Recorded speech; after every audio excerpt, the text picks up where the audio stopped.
এখন থেকে প্রায় 100 বছর আগে আল্লামা শাহ আনোয়ার কাশ্মীর রহমতুল্লাহ আলাইহি নাম তো সকলেই শোনার কথা।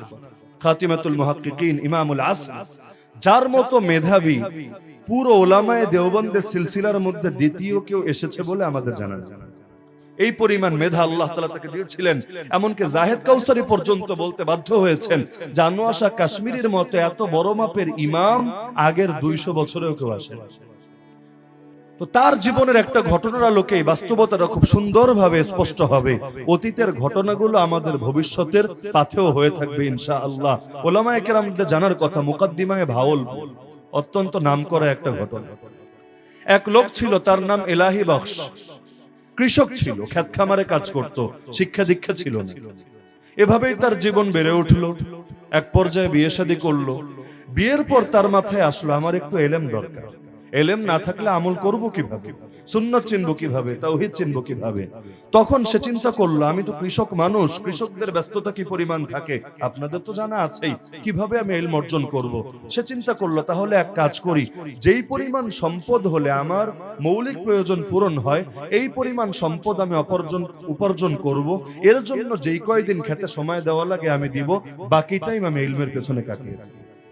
এখন তিনি চিন্তা করে বের করলেন বছরে 2 মাস যদি ক্ষেত খামার করেন তিনি, এতেই তার মৌলিক প্রয়োজন পূরণ হয়, আর কিছু গবাদি পশু আসে, এগুলো দিয়ে মোটামুটি তার খরচগুলো চলে যায়।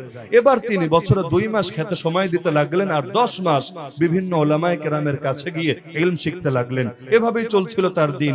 বিয়ের 1 বছরের মাথায় তার একটা বাচ্চা হলো, মেয়ে সন্তান, নাম তার আয়েশা। সে আয়েশা ধীরে ধীরে বড় হতে লাগলো, সে ইলম অর্জন করতে লাগলো।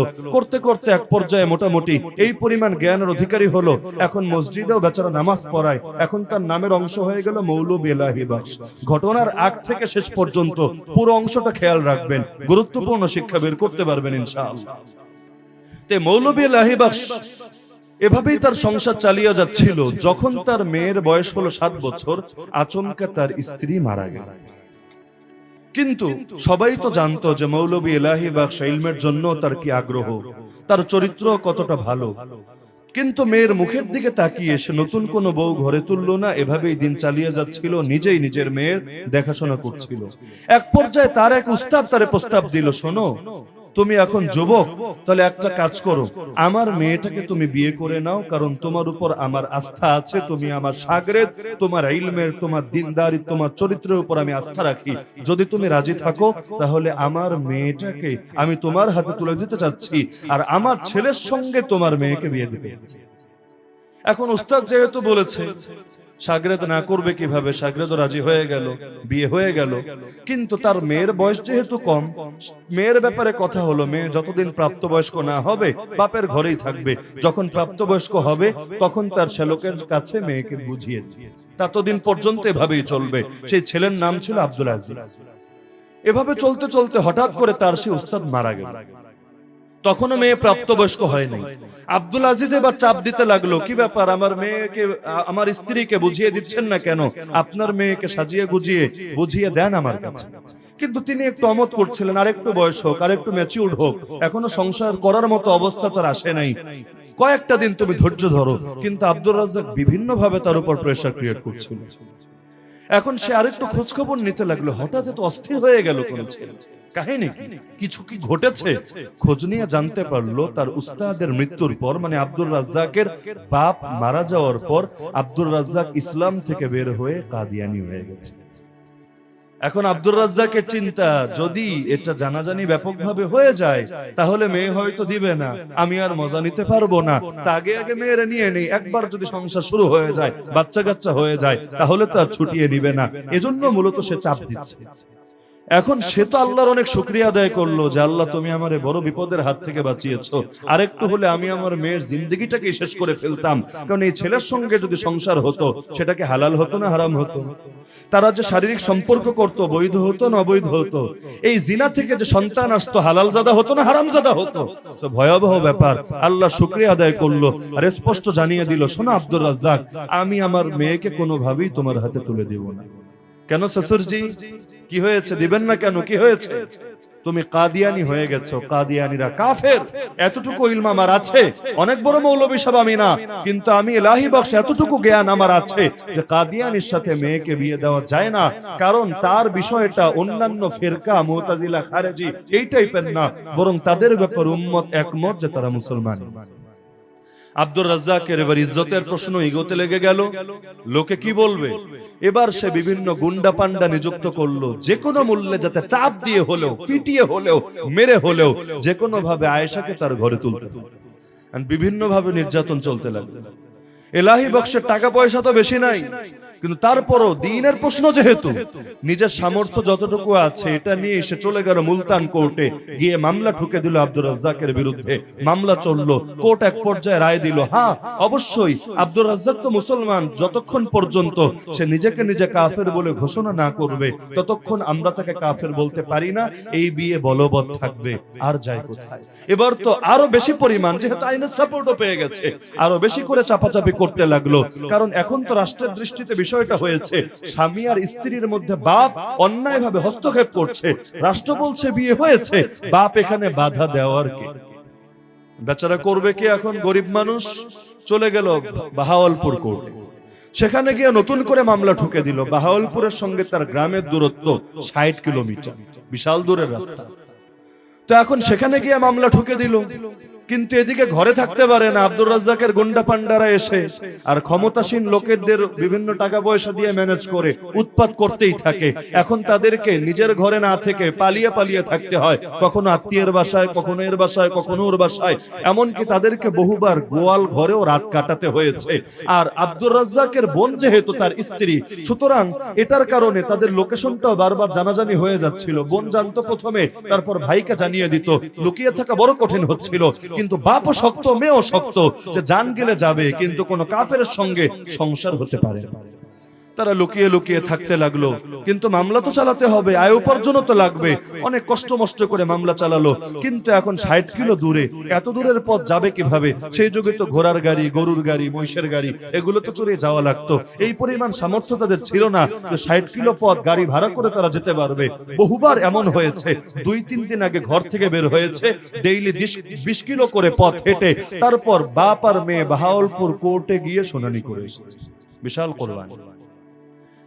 তিনবার শুনানি হলো, 3বার রায় হলো। 3বার রায় একই সিদ্ধান্ত আসলো, আব্দুর রাজ্জাক কাফের না মুসলমান। যতদিন সে নিজেকে কাফের নিজে না বলবে ততদিন পর্যন্ত কোর্ট তাকে কাফের বলতে পারে না। সুতরাং এই বিয়ে বলবৎ আছে, আয়েশাকে তার স্বামীর হাতে তুলে দিতে হবে। 3বার যখন নিরাশ হয়ে গেল, এখন আর কি হবে? তবুও বাপ তো হাল ছাড়তে রাজি না। দ্বীনের প্রশ্ন, ঈমানের প্রশ্ন।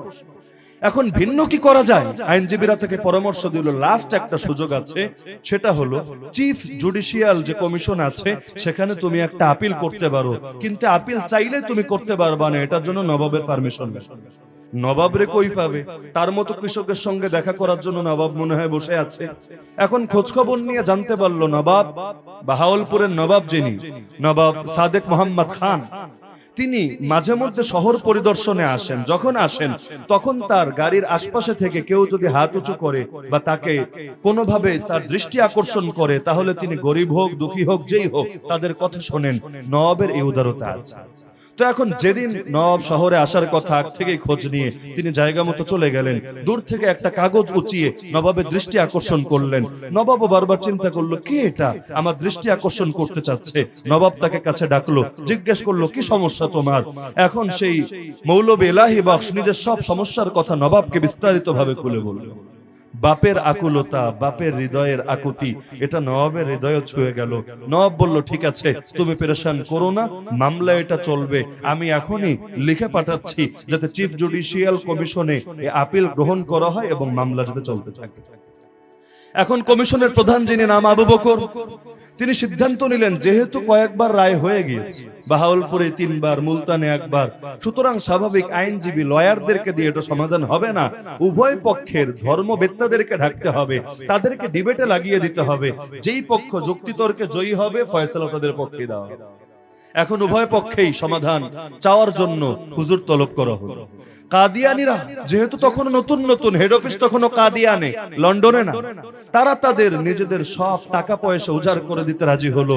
দেশের সবচাইতে বড় দুইজন বিতার্কিককে তারা হাজির করলো। একজনের নাম কাজী নজির আর একজনের নাম জামাল বখশ। এই দুইজনের নাম শুনে বাহাওয়ালপুরে প্রচুর আলেম ওলামা ছিল, কিন্তু এই দুইজনের বিতর্কের যোগ্যতার ব্যাপারে সবাই জানতো। ভাই, সবার চাপার যোগ্যতা কিন্তু এক হয় না। অনেক সময় এমন হয় বাস্তবে সে আসলে সহি না, সে গলদ, কিন্তু চাপার জোরের কারণে সেই জিতে যায়। আল্লাহ নবী নিজেই তো বলেছেন, ইন্না মিনাল বায়ানি লাসিহরা, কিছু কিছু ভাষণ এমন যেটাতে জাদু থাকে। তো এখন তাদের চাপার জোরের ব্যাপারে সবাই জানতো। আলেম ওলামারও পেরেশান হয়ে গেল, হায় আল্লাহ, এদের সাথে অন্তত চাপাবাজিতে আর যুক্তিতর্কে কেউ পারবে না। যদিও ইলমের সাগর তারা, কিন্তু এই জামাল বখশ আর কাজী নজিরের সামনে টিকা থাকা তো বড় জটিল ব্যাপার। এখন কি হবে? তাহলে কি ইসলামের পরাজয় হবে? তাহলে কি কাদিয়ানীরা, তারাই বাতিলরাই নিজেদেরকে হকপন্থী বলে সমাজে এস্টাবলিশ করতে সক্ষম হবে? কারণ আপিলেও যদি তারা হেরে যায়, আর কোনো পথ তো খোলা থাকবে না। এবার কি হবে? নবাবের অভিভাবক ছিলেন স্যার আব্দুর রহিম। আব্দুর রহিম ওই পুরো বিষয়টার দিকে নজর রাখছিলেন। তিনিও বাহাওয়ালপুরে আলেম ওলামার সাথে পরামর্শ করলেন কি করা যায়। তারা বললেন, এই ব্যাপারে সবচাইতে কার্যকর পদক্ষেপ হবে যদি আপনারা এই যুগের সর্বশ্রেষ্ঠ আলেম ইমামুল আসর আল্লামা আনোয়ার শাহ কাশ্মীরি রহমাতুল্লাহ আলাইহিকে কোনোভাবে আনতে পারেন আর এই বিতার্কিকদের মোকাবেলায় তাকে দাঁড় করিয়ে দিলেন। স্যার আব্দুর রহিম খোঁজ পাঠালো, তাহলে আনোয়ার শাহ কাশ্মীরি কোথায় আছে, তাকে তলব করো, আসতে বলো। পত্র চলে গেল গুজরাটে, কিন্তু তখন তিনি গুজরাটে নাই। তিনি তখন দীর্ঘদিন অসুস্থ ছিলেন। বয়স তখন মাত্র 57, কিন্তু মাত্রাতিরিক্ত অসুস্থ হয়ে পড়েছিলেন। বেশি দিন বাঁচবেন এমন আশাও ছিল না। বন্ধুদের পরামর্শে দারুল উলুম দেওবন্দ ছেড়ে তিনি আরো আগেই চলে গিয়েছেন। বন্ধুদের পরামর্শে কিছুদিনের জন্য আবার দেওবন্দে তিনি ফিরে এসেছিলেন, কারণ তাদের পরামর্শ ছিল যদি একটু হাওয়া বদল করেন, একটু শারীরিক সাপোর্ট পেতে পারেন, একটু অসুস্থতা কমতে পারে আপনার। তিনি তখন দেওবন্দে এসেছেন এবং দেওবন্দে অনেকদিন থাকার পরে ডাবেলে ফিরে যাওয়ার মাত্র উদ্যোগ নিচ্ছেন। ওদিকে স্যার আব্দুর রহিমও পেরেশান, গেল কোথায়? ওই যুগের মতো তার আপডেট যুগ না যে এক মুহূর্তে খবর বের করা যায়। চারদিকে খবর লাগালো, খুঁজেই পাওয়া যাচ্ছে না। লাস্টে জানতে পারলো আল্লামা আনোয়ার শাহ কাশ্মীরি রহমাতুল্লাহ আলাইহি দেওবন্দে আছেন, তবে ডাবেলে যাওয়ার প্রস্তুতি নিচ্ছেন। এখন এক মৌলবী সাহেবকে দিয়ে চিঠি পাঠালেন, যে মৌলবী ছিলেন কাশ্মীরি রহমাতুল্লাহ আলাইহি শাগরেদ, যার নাম হলো গোলাম মোহাম্মদ। তিনি চিঠি লিখে পাঠালেন, উস্তাদ, হালত তো এরকম, খাতমে নবুয়তের প্রশ্ন, নবীর ইজ্জতের প্রশ্ন, হক আর বাতিলের প্রশ্ন। আল্লাহর ওয়াস্তে আপনি যদি একটু আমাদের কাছে তাশরীফ রাখতেন আর ঈমানের খাতিরে যদি কাদিয়ানীদেরকে ভণ্ড বলে প্রমাণ করে দিতে পারতেন, এই দেশের জন্য এটা একটা মাইল ফলক হয়ে থাকবে। চিঠি যখন পেলেন কাশ্মীর রহমাতুল্লাহ আলাইহি, একে তো মারাত্মক অসুস্থ, চলতে ফিরতে অনেক অক্ষম হয়েছেন, কিন্তু এক মুহূর্ত দেরি করলেন না। সঙ্গে সঙ্গে খাদেমদেরকে বললেন, টিকিট কাটো, আমি বাহাওয়ালপুরে যাব। যখন কাশ্মীর রহমাতুল্লাহ আলাইহি সফরে নেমে পড়লেন বাহাওয়ালপুরের পথে, এবার পুরো দেশের অ্যাটেনশন গিয়ে পড়লো তাদের উপর। মিডিয়া কর্মীরা পর্যন্ত হাজির, দেশের সর্বস্তরের শীর্ষস্থানীয় আলেমরা পর্যন্ত হাজির। কারণ কাশ্মীরে যাচ্ছেন যেখানে, তার মানে এটা যেন তেন ইস্যু না। যেই কাশ্মীরি একটা কথা মনোযোগ দিয়ে একবার শুনলে মরণ পর্যন্ত ভোলে না, অমনোযোগিতার সাথেও যদি শোনে তবুও 40 বছর যার মনে থাকে, যিনি বাজারেও যেতেন নেই ভয়ে, আলতু ফালতু কথা কানে ঢুকবে আর মেমোরি দখল করে। কাশ্মীর রহমাতুল্লাহ আলাইহি গিয়ে নামলেন রেল স্টেশনে। সাংবাদিকদের ভিড়, ওলামায়ে কেরামের ভিড়। কেউ এসেছেন ইলমে মাসালা হল করার জন্য, কেউ এসেছেন একটাবার মুসাফাহা করার জন্য, কেউ এসেছেন হযরতের চেহারা একটাবার দেখার জন্য। ইউটিউব তো ছিল না যে সার্চ করে এমনি দেখা যায়। বিশাল ভিড়াভিড়ি হয়ে গেল। এবার পুরো রাষ্ট্রের নজর গিয়ে পড়ল সেখানে। নওয়াব সিরিয়াস, কমিশনের প্রধান আবু বকরও সিরিয়াস, বিপরীত পক্ষও সিরিয়াস। এখন তিনি যাওয়ার পরে সেখানে যথাসময়ে কোর্টে উপস্থিত হলেন। টানা 5 দিন পর্যন্ত তিনি বক্তব্য দিলেন। 5টা পয়েন্টের উপরে তিনি কথা বললেন। 5 বিষয় দিয়ে প্রমাণ করলেন যে কাদিয়ানীরা মুসলমান না, তারা কাফের। তার সেই বক্তব্যের লিখিত রূপ এটা হয়েছিল 60 পৃষ্ঠা। আদালতে এক হুজুরের বক্তব্য, সেই বাহাওয়ালপুরের মামলার যে পুরো নথিটা, এটা যদি কেউ পাঠ করে ঈমান কুফরের মাসালায়, তার অন্য কোনো বই পড়া লাগবে না। এই এক কোর্টের নথির মধ্যেই এত পরিমাণ ইলমের বন্যা বয়ে গিয়েছে, যেটা 10, 20, 100 কিতাব পড়ে আপনার হয়তো হলো। তো এখন কাশ্মীর রহমাতুল্লাহ আলাইহি গেলেন, 5 দিন পর্যন্ত কথা বললেন। যেই কাদিয়ানী বিতার্কিকে সামনে আসুক না কেন, কোনোভাবেই তারে হারাতে পারলো না। একবার এক কাদিয়ানী মুনাজির চান্স নিল। সে বলল, তোমরা দেওবন্দিরা এসেছো আমাদের সাথে বিতর্ক করতে, তোমাদের কিতাবেই তো আমাদের পক্ষে কথা আছে। আচ্ছা, আমাদের কিতাবে তোমাদের পক্ষে কথা কোথায়? সেটা সে দলিল দিল ফাওয়াতিহুর রাহমুদ শারহ মুসাল্লামুস সুবুত। মুসাল্লামুস সুবুত প্রসিদ্ধ কিতাব, তালিবুল ইলমদের জানা থাকার কথা। এটার একটা ব্যাখ্যা গ্রন্থ আছে ফাওয়াতিহুর রাহমুদ। এই ফাওয়াতিহুর রাহমুদের একটা ইবারত মানে একটা টেক্সট সে শুনিয়ে দিল, এখানে আমাদের পক্ষে বক্তব্য আছে। এখন সেই যুগ তো আর এই যুগের মতো এটা আপডেট না যে মোবাইলে বা কম্পিউটারে একটু সার্চ করবে, মাকতাবা শামেলা ভাষায় গুগলের কাছে জিজ্ঞেস করবে, এক মুহূর্তে বের হয়ে আসবে। এত আপডেট তো না। এখন হাওয়ালা দিয়ে বসেছে কিতাব থেকে, কিতাব নিয়ে তো আর এখানে আসে নাই। কোর্ট তো আর লাইব্রেরি না, সব কিতাব এখানে জমা করা আছে। এবার কি হবে? হুজুররা একজন আরেকজনের চেহারার দিকে চাওয়াচাওয়ি করছেন। আর ফাওয়াতিহুর রাহমত এমন কিতাব না যেটা সবার পড়া আছে। আমাদের তালিবুল ইলমের ভাইয়েরা বলেন, সবার কি ফাওয়াতিহুর রাহমত পড়া আছে? বরঞ্চ হয়তো এমন একজনের উপরে, এমন না বিষয়টা? তো এখন কি হবে? হুজুররাও পেরেশান, হবেটা কি এবার? আল্লামা আনোয়ার শাহ কাশ্মীর রহমাতুল্লাহ আলাইহি জজকে সম্বোধন করে বললেন, জজ সাহেব, এই কিতাবটা আমি এখন থেকে ঠিক 40 বছর আগে পড়েছিলাম, কিন্তু আমার স্মৃতিশক্তি আমাকে বলছে এই বিতার্কিক সে ধোঁকাবাজি করেছে। সে টেক্সটকে নিজের মতো করে উপস্থাপন করেছে, কিছু অংশ বাদ দিয়ে আকবরের বিভিন্ন অংশকে মিলিয়ে কারচুপি করে সে উপস্থাপন করেছে। আমি চ্যালেঞ্জ করলাম, কিতাব এনে দেখেন আপনি, নিঃসন্দেহে সে একটা ভণ্ডর প্রতারক প্রমাণিত হয়। জজ পেরেশানি, মোল্লার ঘরের মোল্লাই কয় কি 40 বছর আগে পড়ছে, এখন আবার তার মনে হচ্ছে এটা ভুল বলেছে। আরে তুমি শিওর তো? বুঝছো কিন্তু কাশ্মীরি কিতাব আনতে আমাদের ঝামেলা আছে, খরচ আছে, বুঝছো? যদি এটা ভুল প্রমাণিত হয় আমরা কিন্তু এটা নিয়ে সিরিয়াস হব। চ্যালেঞ্জ দিলাম, নিয়ে আসো কিতাব। কিতাব আনা হলো, খোলা হলো, জজ দেখলেন কাশ্মীরি সঠিক বলেছে, কাদিয়ানি বিতার্কিক ভণ্ডামি করেছে। সেই সময় জুমার নামাজের দিন তিনি চলে গেলেন মসজিদে, জামে মসজিদে খুতবা দিতে শুরু করলেন। আল্লামা আনোয়ার শাহ কাশ্মীর রহমাতুল্লাহ আলাইহি খাতমে নবুয়তের পক্ষে বলতে বলতে এই বাক্য আবেগের আতিশয্যে তিনি উচ্চ স্বরে বলে উঠলেন, শোনো মুসলমানরা, যদি আমরা দুনিয়ায় বেঁচে থাকতে খাতমে নবুয়তের আকীদাকে হেফাজত না করতে পারি, তাহলে গলির কুকুরগুলো আমাদের চাইতে উত্তম। তো উপস্থিত জনতার মধ্যে এবার ঈমানের জজবা চলে আসে। নব প্রতিদিন মামলার আপডেট নিচ্ছেন, কি হবে কেউ বুঝতে পারছে না। 5 দিন তিনি বক্তব্য দেওয়ার পরে তিনি ফিরে আসলেন। এটা 1932 সালের কথা, আগস্ট মাসে তিনি বক্তব্য দেওয়ার পর অসুস্থ শরীর নিয়ে ফিরে আসলেন। এরপর মাত্র কয়েকটা মাস তিনি বেঁচে ছিলেন। 1933 মে মাসে আল্লামা কাশ্মীর রহমাতুল্লাহ ইন্তেকালি করেছেন। তার মানে যেই অসুস্থতায় তিনি মারা গিয়েছেন, ওই অসুস্থতার সময় খাতমে নবুয়তের আকীদায় সেখানে চলেছেন। এমন কি শুধু তিনি একা না, আবুল ওয়াফা শাহজাহানপুরী রহমাতুল্লাহি আলাইহি, ভারতের যেখানে সিরাত আর ইতিহাস নিয়ে আলোচনা করা হতো, অবশ্যই যাকে স্মরণ করা হতো সিরাতের ইমাম যিনি, সেই শাহজাহানপুরী রহমাতুল্লাহ আলাইহি 5টা বছর কাটিয়েছেন বাহাউলপুরে। যতদিন পর্যন্ত মামলা সমাধান না হয়েছে, পুরো টাইম নিজে উপস্থিত থেকে যুক্তিতর্ক দিয়ে ইসলামের পক্ষে খেদমত করে গিয়েছেন। ভাবতে পারেন অবস্থা। 1926 থেকে গন্ডগোল লাগা শুরু হয়েছে। কাশ্মীর রহমাতুল্লাহের বক্তব্যটি 1932-এ, 33-এ তার ইন্তেকালি হয়ে গেল। 1935 সালে 7ই ফেব্রুয়ারি এই মামলার ঐতিহাসিক রায় লেখা হলো। রায়ে স্পষ্ট জানিয়ে দেওয়া হলো কাদিয়ানীরা কাফের, সুতরাং এই বিয়ে বহাল থাকবে না, বিয়ে বাদ হয়ে গিয়েছে। মৌলভী এলাহি বখশের হৃদয়টাও জুড়িয়ে গেল, তার মেয়ের মনটাও প্রশান্ত হলো। এবার তার মেয়েকে অন্য কোথাও বিয়ে দিতেও বাধা থাকলো না। আর উলামায়ে কেরামের কুরবানির বরকতে এখন পুরো দেশের মধ্যে এটা স্বীকৃত হয়ে গেল, কাদিয়ানীরা মুসলমান না, তারা কাফের। এমনকি রায় হওয়ার আগে এই কাদিয়ানীরা যাতে রায় না হয়, এটার জন্য লাস্ট যে চেষ্টা চালিয়েছিল, তারা চিন্তা করেছিল মাথা থাকলে না মাথা ব্যথা হবে, মাথাই কেটে দিই, ব্যথা আর থাকবে না। এই আব্দুর রাজ্জাকই তো মামলার এক পক্ষ, এর বিরুদ্ধেই তো মামলা, সে বিবাদী। একদিন তার আব্দুর রাজ্জাককে ডাকলো, একসঙ্গে খেতে বসলো, কৌশলে তার খাবারে বিষ মিশিয়ে দিল।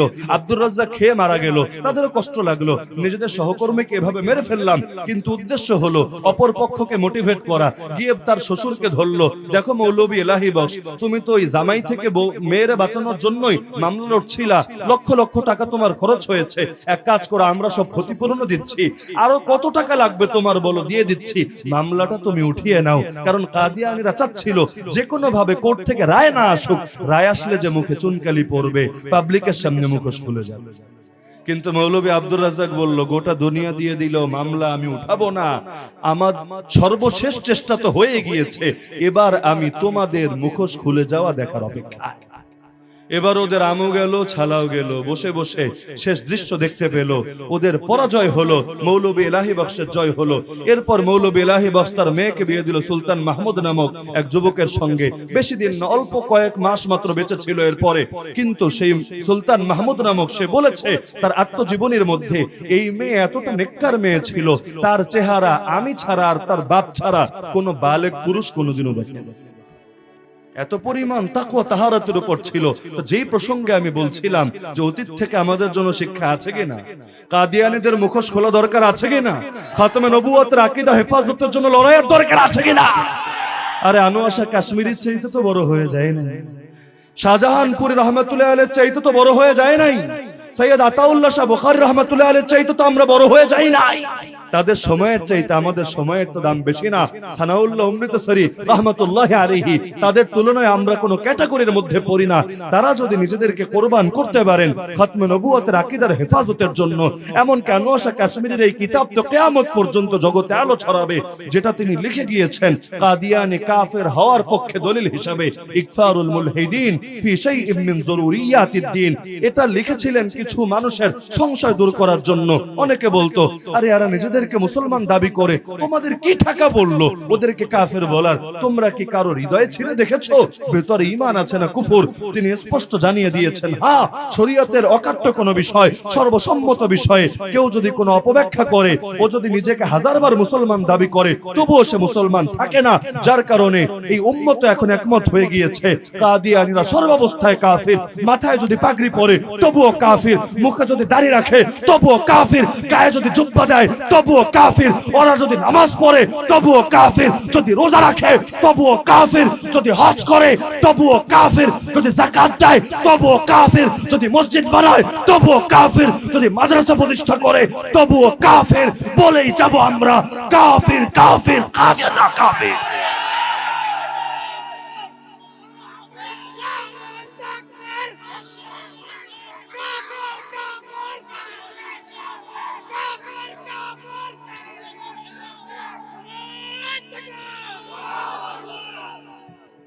তো বাংলার পুণ্যভূমিতে ইনশাআল্লাহ কাদিয়ানীদের ঠাঁই হবে।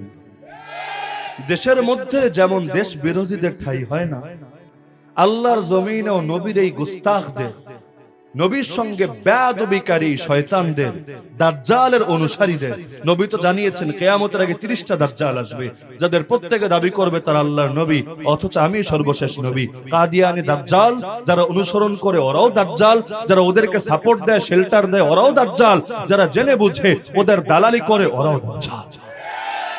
তো ইনশাআল্লাহ দাজ্জালের পরাজয় হবেই হবে, আল্লাহর জমিন, আল্লাহর দ্বীন বিজয়ী হবেই হবে ইনশাআল্লাহ। আল্লাহ তাআলা আমাদের সবাইকে খতমে নবুয়তের আকীদা হেফাজত করার জন্য নিজেদের সর্বাত্মক প্রচেষ্টা ব্যয় করার তৌফিক দান করুন, আমিন। আল্লাহ তাআলা নিজেই দায়িত্ব নিয়েছেন যে ইন্না নাহনু নাযালনা যিকরা ওয়া ইন্না লাহু লাহাফিজুন, নিশ্চয়ই আমি আল্লাহই নাজিল করেছি কোরআন এবং আমি এর হেফাজতকারী। হেফাজত তো আল্লাহই করবেন। আল্লাহ চাইলে মাধ্যম সহ করতে পারেন, আল্লাহ চাইলে মাধ্যম ছাড়াও করতে পারেন, আল্লাহ চাইলে মাধ্যম কখনো আবাবিল বানিয়ে দিতে পারেন, আল্লাহ চাইলে মাধ্যম কখনো আসমানের ফেরেশতা বানিয়ে দিতে পারেন, আল্লাহ চাইলে মাধ্যম কখনো যেটাকে ইচ্ছা করেন সেটাকেই পারেন।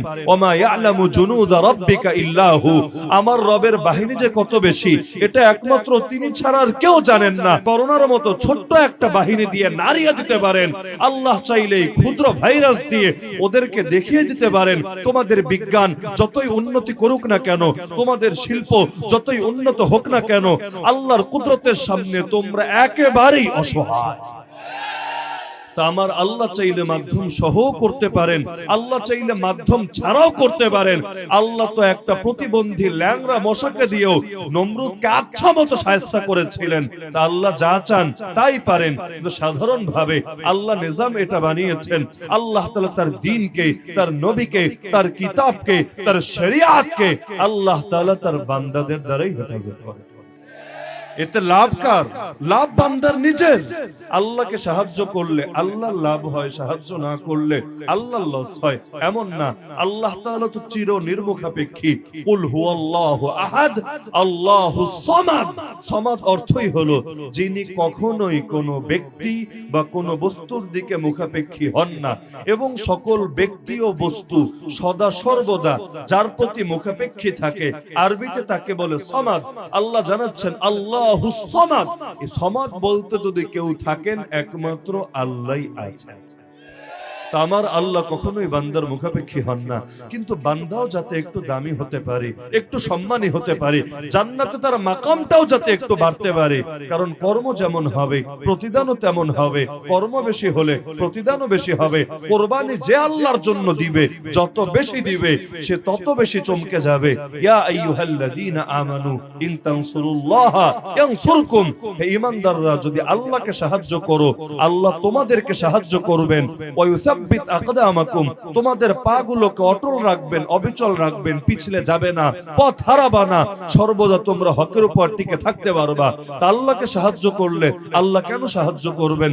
আল্লাহকে সাহায্য না করলেও তো আল্লাহ সাহায্য করতে পারেন, কিন্তু আল্লাহ এই মাধ্যম এই কারণে বানিয়েছেন যাতে বান্দাদের দিলের পরীক্ষা হতে পারে।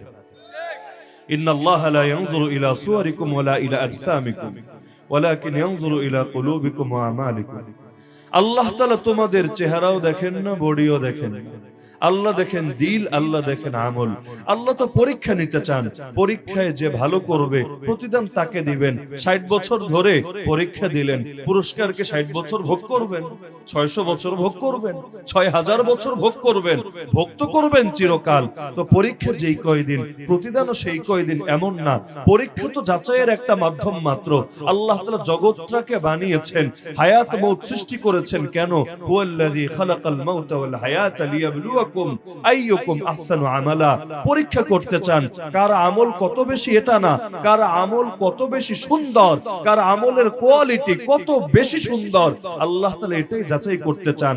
যদি আধিক্যের বিবেচনা হতো, যাদের হায়াত লম্বা তারাই এগিয়ে যেত, কিন্তু আল্লাহ আধিক্যের বিবেচনা করেন নাই, আল্লাহ কোয়ালিটি আর গুণগত মানের বিবেচনা করেছেন। যার কারণে যদিও এসেছি পরে, হায়াতও অনেক ক্ষুদ্র, কিন্তু ইনশাআল্লাহ রবের রহমতে আর প্রিয় নবীজির বরকতে এগিয়ে যাব অনেক দূর। তো এখন এত যে এগোবো আর এত কিছু যে করব, যা কিছুই হলো নবীর বরকতেই তো হলো। আল্লাহরে চিনলাম কার বরকতে? কোরআন পেলাম কার বরকতে? ইসলাম পেলাম কার বরকতে? কালেমা পড়তে পারছি কার বরকতে? নামাজ, রোজা, হজ, যাকাত যা শিখেছি কার বরকতে? সব জায়গায় একটা নামই আসবে, মুহাম্মাদুর রাসূলুল্লাহ সাল্লাল্লাহু আলাইহি ওয়াসাল্লাম। যাকে মাইনাস করে দিলে আল্লাহর পরিচয় পাবেন না, যাকে মাইনাস করে দিলে কোরআন আর অটল মানে ধরে রাখতে পারবেন না, যাকে মাইনাস করে দিলে আপনার জীবনের কিছুই থাকবে না। আপনি তুচ্ছ এক ফোঁটা পানি ছিলেন, এখনো তুচ্ছ থাকবেন, মরার পর আরো বেশি তুচ্ছে পরিণত হবেন। এই তুচ্ছতা থেকে যার বরকতে বের হয়েছেন, যার বরকতে একেবারেই দামহীন থেকে চূড়ান্ত পর্যায়ের দামি হয়েছেন, তার নামই তো মুহাম্মাদুর রাসূলুল্লাহ সাল্লাল্লাহু আলাইহি ওয়াসাল্লাম, যার ব্যাপারে কোরআন আমাদেরকে জানিয়েছে আন-নাবিয়্যু আওলা বিল মুমিনিনা মিন আনফুসিহিম। মুমিনদের নিকট তাদের নিজেদের প্রাণের চাইতেও নবী বেশি আপন, বেশি কাছে। নবী কত কাছে? হাকিমুল উম্মত মুজাদ্দিদে মিল্লাত শাহ আশরাফ আলী থানভী নওয়ারাল্লাহু মারকাদা একটা উদাহরণ দিয়ে বোঝান। মনে করো তুমি তোমার প্রাণের উপর ত্যক্ত হয়ে, বিরক্ত হয়ে কোন পাহাড়ের চূড়ায় উঠলা, উদ্দেশ্য ঝাঁপ দিয়ে নিচে পড়ে আত্মহত্যা করবে। যদি জিজ্ঞেস করো মাসআলা কি, সমাধান কি, বিধান কি, জগতের সব হুজুর বলতে বাধ্য নিঃসন্দেহে তোমার জন্য এটা হারাম, কোনোভাবেই জায়েজ নাই, কোনোভাবেই সিদ্ধ না এটা তোমার জন্য। কিন্তু নবী যদি তার কোন উম্মতিকে বলেন, হে আমার অমুক উম্মতি, তুমি যাও পাহাড়ের চূড়ায় ওঠো, সেখান থেকে দেরি না করে নিচে ঝাঁপ দাও, বাঁচবা না মরবা দেখবা না, উপর থেকে নিচে ঝাঁপ দিতে এক মুহূর্ত দেরি করবা না, এখন এই মাসালায় আমার করণীয় কি? যদি প্রশ্ন করা হয়, হানাফি হোক আর শাফি হোক, মালিকি হোক আর হাম্বলি হোক, মাযহাবি হোক আর লামাযহাবি হোক, যেই ক্যাটাগরির যেই হোক না কেন, হাত্তাকে শিয়া হোক আর সুন্নি হোক, শিয়া পর্যন্ত এই ফতোয়া দিতে বাধ্য, ওর ইমানের হালত যাই থাকুক। কিন্তু এই ফতোয়া নবী যদি বলে বসেন, এই ফতোয়া দিতে সেও বাধ্য। সেই উম্মতির জন্য পাহাড়ের চূড়ায় উঠে নিচে ঝাঁপ দেওয়া ফরজ হয়ে যায়। তাহলে প্রাণ আমার বাহ্যিকভাবে এটাই তো মনে হয়, আমার প্রাণের মালিক তো মনে হয় আমি, কিন্তু দেখা যাচ্ছে আমার প্রাণের উপর আমার নিয়ন্ত্রণ যতটুকু, হক যতটুকু, আমার প্রাণের উপর নবীর হক এর চাইতে বেশি। হক যদি বেশি নাই হয়, নবী কেন বলবেন তোমাদেরকেও ততদিন ইমানদারি হতে পারবা না যতদিন না আমি তার কাছে তার বাপের চাইতে, তার সন্তানের চাইতে, জগতের সব মানুষের চাইতে বেশি প্রিয় না হয়ে যাই। লা ইউমিনু আহাদুকুম হাত্তা আকুনা হাব্বা ইলাইহি মিন ওয়ালিদিহি ওয়া ওয়ালাদিহি ওয়ান নাসি আজমাইন। যেদিন দুনিয়ার সবার চাইতে তার কাছে বেশি প্রিয় হব, বেশি আপন হব, সেদিনই কেবল সে ইমানদার হবে। এমনকি হাদিসে তো শুধু অন্য লোকদের কথা বলেছেন, অন্য বর্ণনায় তো এটাও আছে। ওমর রাদিয়াল্লাহু আনহু এসে বলেন, ইয়া রাসূলুল্লাহ, দুনিয়ার সব মানুষের চাইতে আপনাকে বেশি ভালোবাসি, ইল্লা নাফসি আল্লাতী বাইনা জামবি, তবে নিজের প্রাণের চাইতে এখনো বেশি ভালোবাসতে পারি নাই। কিন্তু আমার পরে আমার সন্তান হোক, স্ত্রী হোক, বাপ হোক, মা হোক, সবার চাইতে বেশি ভালোবাসি আপনাকে। নবী বললেন, তোমার ওমর, তোমার ঈমান এখনো পরিপূর্ণ হয়নি। এরপর আল্লাহর নবীর তাওয়াজ্জুর বরকতে যখন সে বলল, ইয়া রাসূলুল্লাহ, এখন আপনাকে নিজের প্রাণের চাইতেও বেশি ভালোবাসি, নবী বলেন, আল আন ইয়া ওমর, হে ওমর, এখনই কেবল তোমার ঈমান পরিপূর্ণ হয়েছে।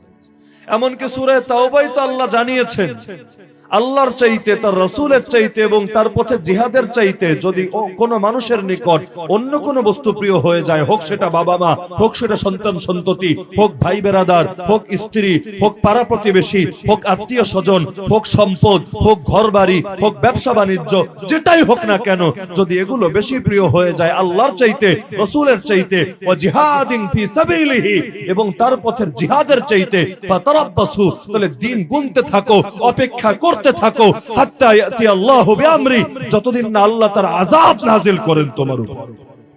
তো নবীকে তো সবার চাইতে বেশি ভালোবাসতে হবে। আজকাল লোকে অবাক হতে পারে, কত পত্রিকা রিপোর্ট করেছে, ওরা তো বুঝতে পারছে না কি দরকার। একটা সভা সমাবেশ বন্ধ করার জন্য একটা লোক, জলজান্ত যুবকের প্রাণ কুরবান করার কি দরকার? একটা সমাবেশ হলেই কি, না হলেই কি? এই সমাবেশ শুধু যে এই বছর হচ্ছে এমন না, ৯৮তম সমাবেশ ছিল এটা। আগে হতো ঢাকার বকশীবাজারে, কিন্তু বকশীবাজারে যানজট বেশি হয়ে যায়, জায়গাও চিপা, লোক সমাগম কম হয়। তো এখন একটু ফাঁকা স্পেস পেলে একটু সুন্দরভাবে, মনোরম ভাবে বড় করে আয়োজন করা যায়। এ কারণে বকশীবাজার থেকে ট্রান্সফার করে নিয়ে গেল সেটা পঞ্চগড়ে। এবছরে যে প্রথম হচ্ছে এমন না, হচ্ছে কিন্তু বিগত অনেক বছর ধরেই। কিন্তু আমরা তো ঘুমিয়ে থাকি। শিয়ারা কেমনে দাওয়াত দেয়, মিশনারিরা কেমনে ঈমান হরণ করে, হিজবুত তাওহীদ কোন কোন এলাকায় ছড়িয়ে গেছে, আহলে কোরআনের প্রতিনিধি সজল রওশন বলেন আর ডক্টর মতিয়ার রহমান বলেন, তারা কিভাবে মানুষকে আল্লাহর নবীর হাদিসের বিরুদ্ধে দাঁড় করিয়ে দিচ্ছে, কিভাবে মানুষকে ইসলামের সুরতে কাফের বানাচ্ছে। এগুলো সংবাদ রাখার সময় কোথায়? আমি তো ব্যস্ত আমার চাকরি নিয়ে, আমি তো ব্যস্ত আমার ক্যারিয়ার নিয়ে, আমি তো ব্যস্ত আমার ওয়াজ মাহফিল নিয়ে, আমি তো ব্যস্ত আমার লেখালেখি নিয়ে। কাদিয়ানি নিয়ে ভাবার সময় কই? হিজবুত তাওহীদ নিয়ে ভাবার সময় কই? আমি তো ভাবছি, আমি তো মিডিয়া কর্মী না, এগুলো দেখা তো আমার দায়িত্ব না। হ্যাঁ, সামনে আসলে প্রতিবাদ করব, যার কারণে ওরা সামনেও আসতে দেয় না। আমরা তো যতটুকু করি তার চাইতে বেশি প্রচার করি, আর ওরা যত বেশি করে তার তুলনায় 0 ভাগ প্রচার করে। বাংলাদেশে লক্ষ লক্ষ মানুষ খ্রিস্টান হয়ে গেল, এটা নিয়ে কয়দিন প্রচারণা চালিয়েছে। কিন্তু আমার কাছে একজন কালেমা পড়লে এটারে আমি প্রচার করবো 1 বছর। ভিডিও করে দেখেছো আমি কত বড় হুজুর, আমার বয়ানে মুগ্ধ হয়ে কালেমা পড়ে দিয়েছে, বাহ কত ক্রেডিট। কিন্তু তারা লক্ষ মানুষকে খ্রিস্টান বানাচ্ছে, তাও প্রচার করছে না। কেন জানেন? হ্যাঁ, আমি এটা বলছি না যে প্রচারে ক্ষতি আছে। আমি যদি প্রচার করি যে আমার হাতে একজন কালেমা পড়েছে, আরো হয়তো 10 জন উৎসাহিত হবে, এটা ঠিক। কিন্তু আবার আরো 20 জন আমার দুশমন হবে, এটাও তো আরো বেশি ঠিক। এই যে এত বছর যে কাদিয়ানীরা সমাবেশ করলো পঞ্চগড়ে, কই তখন তো ভৈরবে কেউ প্রতিবাদ করলো না, তখন তো কিশোরগঞ্জে কোনো মেম্বারে তার বিরুদ্ধে গর্জন উঠলো না। কেন? চুপিসারে যখন কাজ হয় লোকে জানতেও পারে না, না জানলে খারাপ ফিডব্যাকও আসে। তো গোপনীয়তার ফায়দা নাই। কি ফায়দা নাই? যদি ফায়দা নাই থাকতো আল্লাহ তার নবীকে সর্বপ্রথম গোপনে দাওয়াত দিতে কেন বললেন? ইসলামের দাওয়াত কিন্তু প্রথমে প্রকাশ্যে শুরু হয়নি, প্রথম দাওয়াত ছিল গোপনে। আত্মীয়দেরকে, কাছের লোকদেরকে গোপনে গোপনে দাওয়াত দেন। প্রথম মুসলমান কারা? আবু বকর রাদিয়াল্লাহু আনহু, নারীদের মধ্যে খাদিজা রাদিয়াল্লাহু আনহা, গোলামদের মধ্যে যায়েদ রাদিয়াল্লাহু আনহু, আর বালকদের মধ্যে আলী রাদিয়াল্লাহু আনহু। সবাই তো আপন লোক, কাছের লোক, ঘনিষ্ঠ লোক। প্রথম দিকেই তো এটাকে মাইকিং করা হয় নাই, কারণ আগে তো মেরুদণ্ড মজবুত হবে, তারপর না এলান হতে হবে। কাদিয়ানীরা যখন পঞ্চগড়ে সমাবেশ শুরু করেছিল, প্রথম বছর একটু সেখানে লোকাল ভাবে প্রতিবাদ প্রতিরোধ হয়েছিল এবং সেটা নিয়ে কিছু ঝামেলা অল্প স্বল্প হয়েছিল, কিন্তু পুলিশি প্রোটেকশন থাকলে প্রতিবাদ হলেই কি আর না হলেই কি, পুলিশি নিরাপত্তায় তারা আয়োজন সম্পন্ন করেছে। পরের বছর নাকি বিবিসির রিপোর্ট তেমন কিছু হয়ই নাই, খুব সুন্দরভাবে সেই বছর সালানা ইস্তেমা বা সালানা জলসা, পত্রিকার শব্দ এটা, সালানা জলসা সম্পন্ন করেছে 3 দিন ব্যাপী। এর পরের বছরও হালকা পাতলা একটু ঝামেলা হলো, অত উল্লেখযোগ্য না। এমনকি গত বছর পর্যন্ত পুলিশি প্রোটোকলে এটা নাকি আদায় হয়ে গিয়েছে, সম্পন্ন হয়ে গিয়েছে, হুজুররা প্রতিবাদ করেছে, কিন্তু পুলিশি নিরাপত্তা থাকার কারণে কোনো ঝামেলা হয় নাই। তো এই বছর কেন আচমকা বিষয়টা এত বড় হয়ে গেল? পুরোটাই মিডিয়ার বলতে। বলবেন কেমনে? এই যে প্রথম আলো আর যুগান্তর এগুলো তো আর রিপোর্ট করবে না, তো সোশ্যাল মিডিয়ার কল্যাণ এই বছর সমাবেশ শুরু হওয়ার 1 সপ্তাহ আগেই সংবাদ সারা দেশে ছড়িয়ে যায় নাই? দিন সচেতন যারা, ইসলামপন্থী যারা, দ্বীনের মহব্বতে, তারা কিন্তু ব্যাপকভাবে সংবাদটা ছড়িয়ে দিয়েছে। দেওয়ার পরে কি হয়েছে? জাতীয়ভাবে জাতীয় কোনো কর্মসূচির ঘোষণা হয় না, এটা ঠিক, কিন্তু পুরো দেশের পক্ষ থেকে একটা তাকাজা গিয়ে পড়েছে পঞ্চগড়ের মুসলমানদের। সেটা ঘোষিত ভাবে হোক, অঘোষিত ভাবে হোক, পুরো দেশ তাকিয়েছিল। সবার পক্ষ থেকে একযোগে ডাক না আসলে এটা তো সম্ভব না। আপনি কিশোরগঞ্জ থেকে বাস ভাড়া করে পঞ্চগড়ে গিয়ে আন্দোলন শরীক হবেন, এটা তো চাইলেই সম্ভব না। কিন্তু পুরো সোশ্যাল মিডিয়া গরম ছিল, সবাই দেখতে চাচ্ছিল কি করে পঞ্চগড়ের মুসলমান, তারা কি আল্লাহর নবীর খাতমে নবুয়তের উপর এত বড় একটা আঘাতকে নীরবে দেখতে থাকবে, চুপিসারে সয়ে নিবে, নাকি তারা প্রতিবাদ করবে? কারণ এই গোলাম আহমদ কাদিয়ানী যে কাফের, একটা দুইটা কারণে কাফের এমন তো না। যদি ওরা এটা দাবিও করে, যেমন কাদিয়ানীরা মাঝে মধ্যেই বলে মোল্লারা অপপ্রচার চালায় আমাদের নামে, আমরা তো এটা বলছি না যে গোলাম আহমদ কাদিয়ানী সর্বশেষ রাসূলের পরের রাসূল, এটা তো আমরা বলছি না। আমরাও তো কালেমা পড়ছি, লা ইলাহা ইল্লাল্লাহ মুহাম্মাদুর রাসূলুল্লাহ। বই খুলে রেফারেন্স একেবারে দেখিয়ে দেয়, এই দেখো গোলাম আহমদ নিজে লিখেছে, আমি শুধু মাসিহে মাউউদ, আমি শুধু মাহদি, ইমাম মাহদি।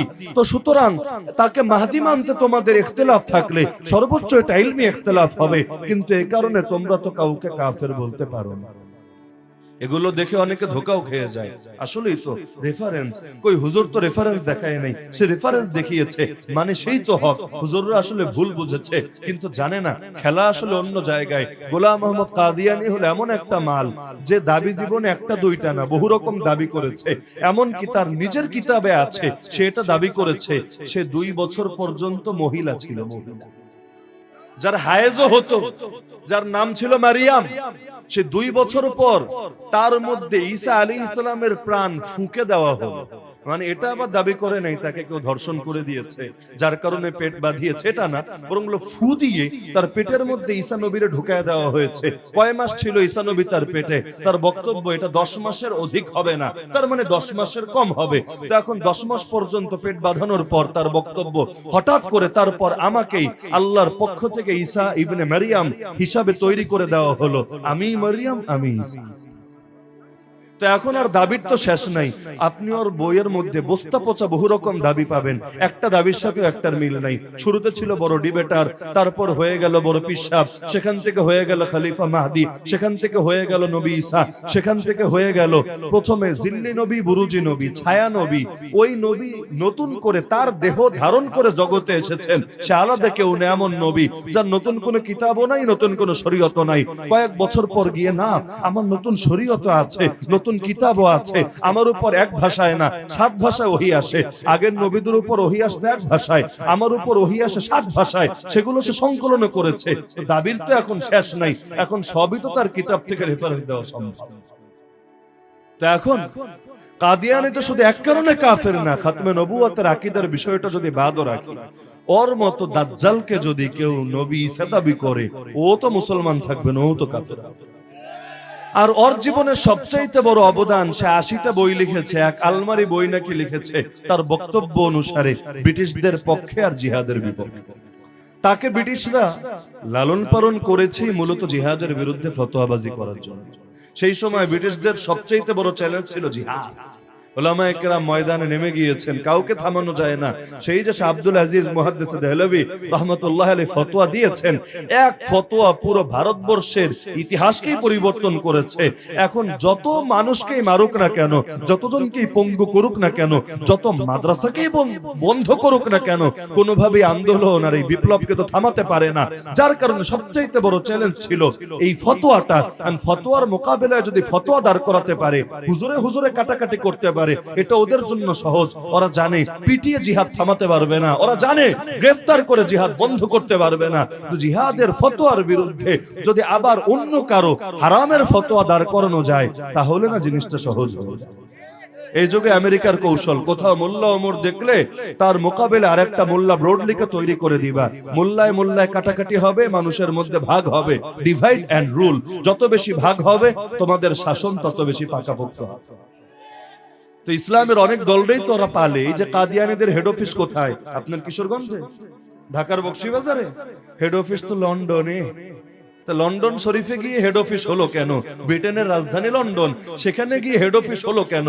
আরে মুসলমানদেরকে গোনে না যারা যারা ন্যাটোর অন্তর্ভুক্ত হয়ে 19টা বছর পর্যন্ত খোরাসানের ভূমিতে মুসলমানদেরকে মারলো, ওরাই আবার মুসলমানদের এত বড় জামাত আহমদি মুসলিম জামাত তাদের হেড অফিস নিজেদের মধ্যে রাখলো। ওই অন্য কারো হেড অফিস তো সেখানে না, কওমি মাদ্রাসার হেড অফিসও সেখানে না, দাওয়াত তাবলীগের হেড অফিসও সেখানে না, সুফি সাহেবদের হেড অফিসও সেখানে না, কাদিয়ানীদের হেড অফিস সেখানে গেল কেন? তার মানে কিছু না কিছু ব্যাপার স্যাপার তো আছে।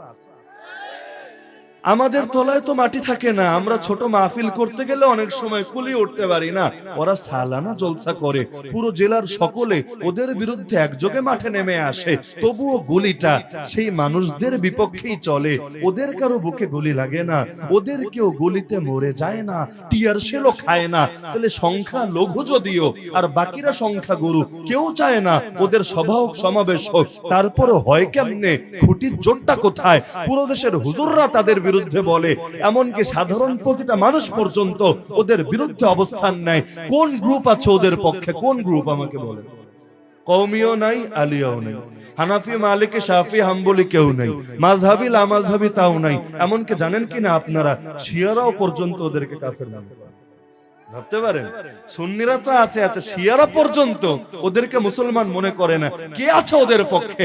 আলেমরা তো আছেই। যারা আলেম না, সাধারণ মানুষ, স্কুলে যান, কলেজে যান, ভার্সিটিতে যান, গ্রামে যান, গঞ্জে যান, নিজেই সার্ভে করেন, জরিপ করেন, পরিসংখ্যান বের করেন, আমাকে আপনি দেখান কয় পার্সেন্ট মানুষ পান ওদের পক্ষে?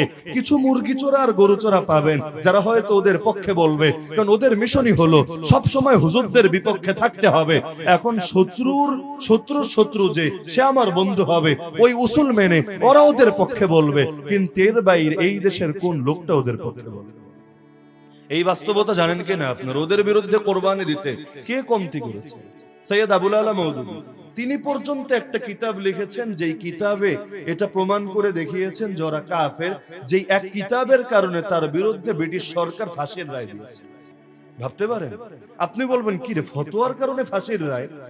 কিন্তু ওদেরকে কাফের বলার কারণে সৈয়দ আবুল আলা মওদুদী সাহেব, যিনি কোন মাদ্রাসা শাইখুল হাদিস সাহেব ছিলেন, বলেন না কোন মুতামিম সাহেব ছিলেন, তার বিরুদ্ধে পর্যন্ত ফাঁসির রায় দিয়েছে। পরবর্তীতে আমাদের ওলামায়ে কেরাম এবং এই অঞ্চলের সকল ইসলামপন্থীদের হস্তক্ষেপে, আন্দোলনের মুখে যেই রায় তারা তুলে নিতে বাধ্য হয়েছে। তার মানে কি, এই মাসালা এমন একটা মাসালা যেখানে এই দেশের কেউ পিছিয়ে থাকবে না।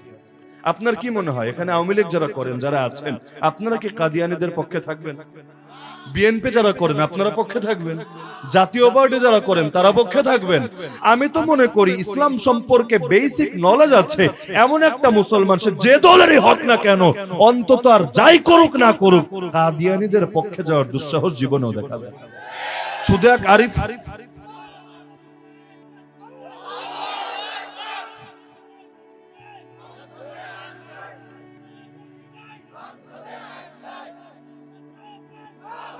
বসেন, শুধু এক আরিফুজ্জামান ভাই বলেই কথা না, বাস্তবতা তো এমন, আল্লাহকে সাক্ষী রেখে বলতে পারবো এই খাতমে নবুয়তের আকীদা হেফাজতের জন্য কাদিয়ানীদের হিংস্র থাবা থেকে আমার নবীর শান এবং মানকে হেফাজত করার জন্য এই দেশের প্রতিটা মুসলমানেরও যদি জান কোরবান করা লাগে, আল্লাহকে সাক্ষী রেখে বলতে পারবো এই দেশের প্রতিটা মুসলমান নিজের জান কোরবান করতে রাজি হবে, কিন্তু তবুও খাতমে নবুয়তের প্রশ্নে কখনো আপোষ করতে রাজি হবে না।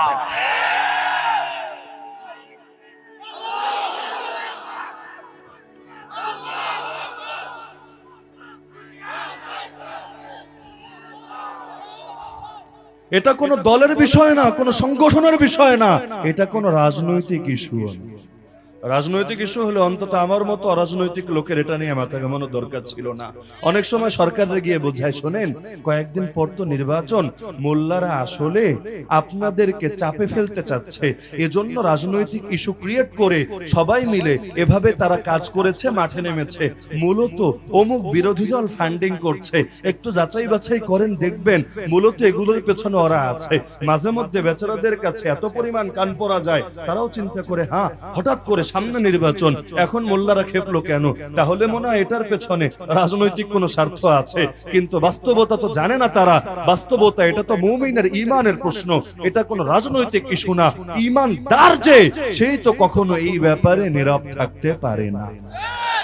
এমনকি রাজনৈতিক লাভ লসের হিসাবও যদি কেউ টানে, তাহলে আপনি দেখেন কাদিয়ানি পুরো দেশ মিলিয়ে কয়টা আছে, সব কাদিয়ানির হাতে সব মিলিয়ে কয়টা ভোট আছে। এখন কেউ যদি চিন্তাও করে কাদিয়ানিদেরকে খুশি রাখি, লাভ হবে আমার, ব্রিটেন আমার পক্ষে থাকবে, হেড অফিস থেকে আমার পক্ষে বিবৃতি আসবে, আমি সংখ্যালঘুর ব্যাপারে খুব ভালো এটা দেখাতে পারবো, বিবিসি, সিএনএন, রয়টার্স এগুলো আমার বিরুদ্ধে রিপোর্ট করবে না। কিন্তু বাস্তবে সে বড় বোকামি করবে, যেই সরকারি হোক, যেই রাষ্ট্রপ্রধানরাই হোক। কারণ কাদিয়ানি আর কয়টা, আর এই দেশে কাদিয়ানির বিপক্ষের লোক কয়টা? কাদিয়ানির বিপক্ষে আছে 99.99%, আর কাদিয়ানি আছে 0.1%। তো এখন 0.1 রে খুশি রাখতে গিয়ে যদি 99 ভাগকে নাখোশ করে দেয়, ক্ষতিটা আমাদের না তাদেরই হবে। সুতরাং এটার সাথে নির্বাচনের সম্পর্ক না, এটার সাথে রাজনীতির সম্পর্ক না, এটার সাথে সম্পর্ক ঈমানের। আলহামদুলিল্লাহ সুম্মা আলহামদুলিল্লাহ, গর্বের সাথে আমরা বলতে পারি আল্লাহ তাআলা আমাদেরকে এমন নেতা দিয়েছেন, এমন মুরব্বি দিয়েছেন, আমিরে হেফাজত আল্লামা শাহ মুহিবুল্লাহ বাবনগরী হাফিজাহুল্লাহ, আল্লাহ তাআলা হযরতের হায়াতে বরকত দান করুন। আমরা যুবকরা, যৌবনকালে রক্ত নাকি গরম থাকে, আমরা যুবকরাই গরম রক্ত দিয়ে যা করতে পারি নাই, যা বলতে পারি নাই, এই মানুষটাই মুরব্বি বয়সে তা বলে দিয়ে দেখার তো কথা। এই মুরব্বি বয়সে, মুরব্বি হলে তো অনেক সময় অনেকের ভেতরে ভয় বাড়ে। ইয়াশিবু ইবনু আদম ওয়া তাশুব্বু ফীহি খাসলাতান আল হিরস ওয়া তুলুল আমাল। নবী বলেন আদমের সন্তান বুড়া হয় আর তার মধ্যে দুইটা স্বভাব জোয়ান হয়, একটা হলো লোভ আর একটা হলো দীর্ঘ জীবনের আশা। কিন্তু এটা কাদের ক্ষেত্রে? যারা আল্লাহর গোলাম না তাদের ক্ষেত্রে। যারা আল্লাহর গোলাম তাদের দিল তরপাতে থাকে, আল্লাহ কত তাড়াতাড়ি ডাক দিবার আমি তোমার সঙ্গে গিয়ে মিলিত হব। কি পরিমাণ সাহসের সঙ্গে বলে দিয়েছেন। কাদিয়ানি কাফের এটা তো জানা আছে, পৃথিবীর পূর্ব থেকে পশ্চিম, উত্তর থেকে দক্ষিণ সবাই তো এটা জানে। এই ব্যাপারে কোন একজন হকপন্থী তো দ্বিমত করে না, নতুন করে ফতোয়া স্পষ্ট করে দিয়েছেন যারা কাদিয়ানীদেরকে সাপোর্ট করবে, শেল্টার দিবে, সমর্থন করবে, এমনকি কাদিয়ানীদের পক্ষ হয়ে তাওহীদ জনতার বুকে গুলি চালাবে, টিয়ার শেল ছুড়বে, ওদেরকে নিরাপত্তা দেওয়ার নাম করে আল্লাহর জমিনে আল্লাহ তাআলার নবীর ওয়ারিস ওলামায়ে কেরামের বিরুদ্ধে ডান্ডা হাতে তুলে নিবে, তারাও আর মুসলমান থাকবে না, তারাও কাদিয়ানীদেরকে সমর্থন করার কারণে কাফের হয়ে যাবে।